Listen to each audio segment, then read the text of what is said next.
Hello. അപ്പോൾ ഇന്നത്തെ video വേറൊന്നുമല്ല, നമ്മൾ ക്യൂട്ടായിട്ടുള്ള ഡസ്റ്റ് ഡെക്കോർ ഉണ്ടാക്കിയെടുക്കാൻ പോകും.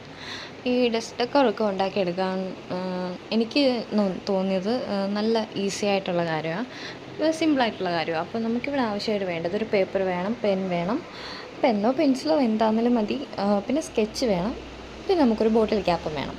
അപ്പോൾ ഇത് ഇത്രയും കൊണ്ടാണ് നമ്മളിത് ചെയ്യാൻ പോകുന്നത്. അപ്പോൾ ആദ്യം നമുക്കൊരു പിക്ചർ വരച്ചെടുക്കാം. അപ്പോൾ ഞാൻ ഇവിടെ പിക്ചർ വരച്ചിട്ട് എൻ്റെ സ്കെച്ച് ബ്ലാക്ക് കളർ സ്കെച്ച് ഇല്ലാത്തതുകൊണ്ട് ഞാൻ ഒരു ബ്ലാക്ക് പെന്നാണ് യൂസ് ചെയ്തിട്ട് ഔട്ടർ ലൈൻ നന്നായിട്ട് ഡാർക്ക് ചെയ്ത് കൊടുക്കുന്നുണ്ട്. പിന്നെ അതിന് കളറും അടിച്ച് കൊടുക്കുന്നുണ്ട്. അത് കഴിഞ്ഞിട്ട് നമുക്കിതൊന്ന് കട്ട് ചെയ്തെടുക്കാം. അപ്പോൾ ഞാൻ ഇവിടെ കട്ട് ചെയ്യുന്നത് 4 പീസായിട്ടാണ്. കാരണം ഞാൻ 4ആയിട്ട് മടക്കിയിട്ട്, അതായത് തിക്നെസ് കിട്ടാൻ വേണ്ടിയിട്ട് രണ്ടെണ്ണം വീതം ഒന്ന് ജോയിൻ്റ് ചെയ്ത് ഒട്ടിച്ച് അങ്ങനെ എടുക്കുന്നത്. അപ്പോൾ ഇവിടെ നമ്മളൊരു ക്യാപ്പ് എടുത്തിട്ടുണ്ട്. അപ്പോൾ ആ ക്യാപ്പിൻ്റെ മുകളിലോട്ട് ഇതൊന്ന് ഒട്ടിച്ചു കൊടുക്കണം. അതിന് മുന്നേ ക്യാപ്പ് സ്റ്റാൻഡിൽ നിൽക്കാൻ വേണ്ടിയിട്ട് ക്യാപ്പിൻ്റെ അകത്ത് ചുമ്മാ ഒരു വെയിറ്റ് പോലെ എന്തെങ്കിലും ഒരു സാധനം വെച്ച് കൊടുക്കണം. ഞാൻ ഇവിടെ ഒരു പേപ്പർ ചുറ്റി ചുമ്മാ ടേപ്പിനകത്ത് ഒട്ടിച്ചതേ ഉള്ളൂ. എന്നിട്ട് നമുക്കിതൊന്ന് ഒട്ടിച്ചു കൊടുക്കാം.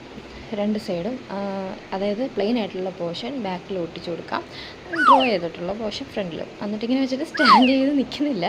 പിന്നെ ഞാനത് ഷെൽഫിൽ വെച്ചപ്പോൾ ഓക്കെ ആയിട്ടുണ്ട്, നന്നായിട്ടുണ്ട്. എനിക്ക് ഒരുപാട് ഇഷ്ടപ്പെട്ടു. നിങ്ങൾക്ക് ഇഷ്ടപ്പെട്ടെങ്കിൽ കമൻറ്റ് ചെയ്യാൻ മറക്കില്ല, ലൈക്ക് ചെയ്യാൻ മറക്കില്ല, ഷെയർ ചെയ്യാൻ മറക്കില്ല, സബ്സ്ക്രൈബ് ചെയ്യാൻ